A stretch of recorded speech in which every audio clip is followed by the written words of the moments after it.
નમસ્કાર. ક્ષત્રિય સમાજના સૌ આગેવાનોને મારા રામ રામ. હું પરસોત્તમ રૂપાલા રાજકોટની અંદર વાલ્મીકી સમાજના એક કાર્યક્રમમાં ભાષણ મેં કરેલું.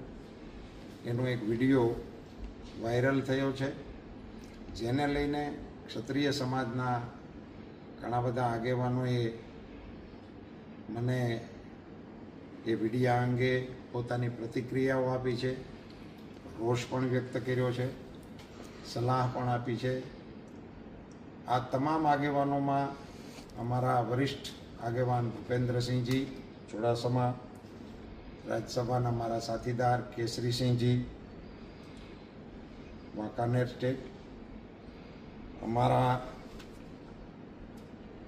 માનદાતાસિંહજી રાજકોટથી, પૃથ્વીસિંહ જેઠવા ઘુમલીથી, તેજપાલસિંહ સરવૈયા ભાવનગરથી, અર્જુનસિંહ વાળા જસદણથી, ને હમણાં મનદીપસિંહજી પાલીતાણાથી બોલતા હતા. એ ઉપરાંત અમારા રાજકોટના આગેવાન ભોગુભા, પ્રદીપસિંહજી, કિરીટસિંહજી રાણા વગેરે આગેવાનો સાથે મારી વાતચીત થઈ. એના પ્રતિભાવો પણ મને મળ્યા છે. ક્ષત્રિય સમાજ અને રાજવી પરિવાર અંગેના મારા ઉલ્લેખને કારણે તેઓએ પોતાની નારાજગી અને રોષ વ્યક્ત કરેલો.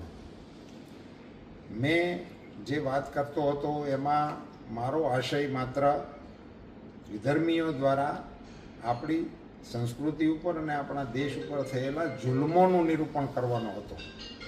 સહેજ પણ રાજવી પરિવાર કે ક્ષત્રિયોને નીચા દેખાડવાનો મારો કોઈ આશય કે ઈરાદો ત્યારેય નહોતો, અત્યારેય ન હોય અને ભવિષ્યમાં પણ ના હોઈ શકે. તેમ છતાં આ મારા વિડીયો થકી કે મારા આ પ્રવચનના ઉલ્લેખ થકી કોઈ પણની લાગણી દુભાઈ હોય તો હું દિલગીરી વ્યક્ત કરું છું, દિલથી માફી માગું છું.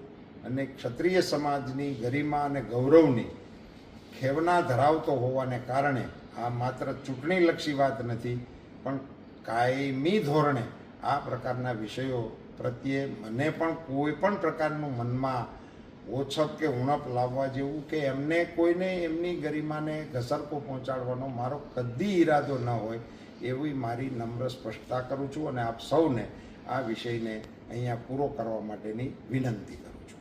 ધન્યવાદ.